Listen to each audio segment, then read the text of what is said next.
Welcome to திவ்யநிதின் YouTuber. இன்றைக்கி என்ன பார்க்க போகிறோன்னா, இது நரிப்பயிறு. அதை வச்சு எப்படி செய்யலாம் அப்படின்னு பார்க்கலாம். ஒரு 10 நிமிஷம் போல் ஊற வச்சுட்டு இது 2 தடவை கழுவிட்டு இது கொஞ்சமாக அரிச்சு எடுத்துக்கணும். அதை அப்படியே குக்கரில் சேர்த்துக்கலாம். சேர்த்துட்டு கொஞ்சமாக உப்பு, தேவையான அளவுக்கு தண்ணி சேர்த்து ஸ்டவ் ஆன் பண்ணி குக்கர் மூடிக்கலாம். குக்கர் நல்லா மூடிட்டு 2 விசில் போல் வச்சு எடுத்துக்கலாம். ஸ்டீம் போனதும் ஓப்பன் பண்ணிக்கலாம்.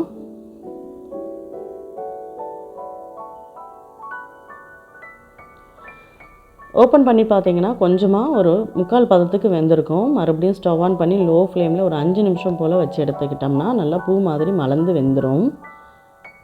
பார்க்குறதுக்கு பாசிப்பயிறு மாதிரியே இருக்கும். டேஸ்ட் நல்லாயிருக்கும். கொஞ்சம் டிஃப்ரெண்ட்டாக ரொம்பவே நல்லாயிருக்கும். ஒரு 5 நிமிஷம் போல் இருக்கட்டும். இது அப்படியே இருக்கட்டும்.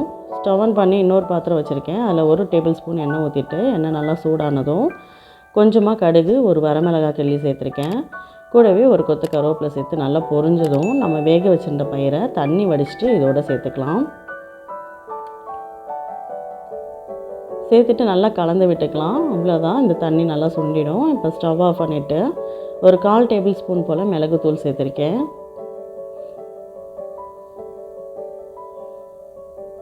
இது கூட பொடியாக நறுக்குன பெரிய வெங்காயம் இதோடு சேர்த்துக்கலாம். தேவைப்பட்டால் தேங்காய் பூ சேர்த்துக்கலாம். நான் இன்றைக்கி சேர்த்துக்கல. அவ்வளோதாங்க, இந்த பயிறு சூப்பராக ரெடி ஆகிடுச்சு. கண்டிப்பாக ட்ரை பண்ணி பாருங்கள். இது ரொம்பவே நல்லாயிருக்கும், ஹெல்த்தியும் கூட. ஃபஸ்ட் டைம் பார்த்திங்கன்னா இது கொல்லிமலையில் தான் நாங்கள் வாங்கினோம். அதுக்கப்புறம் இங்கே டிமார்ட்லேயுமே ரொம்ப கிடைக்கிது. இது இன்றைக்கி நவராத்திரியோட செகண்ட் டேக்கான பிரசாதம் இது தான். இன்றைக்கி வழிபாட்டோட பலன் என்னன்னு பார்த்தீங்கன்னா, நோய் தீரும், ஆரோக்கியம் உண்டாகும். அவ்வளோதாங்க. இந்த வீடியோ உங்களுக்கு பிடிச்சிருந்ததுன்னா லைக் பண்ணுங்கள், ஷேர் பண்ணுங்கள். மறக்காமல் நம்ம சேனலை சப்ஸ்கிரைப் பண்ணிக்கோங்க. தேங்க்ஸ் ஃபார் வாட்சிங்.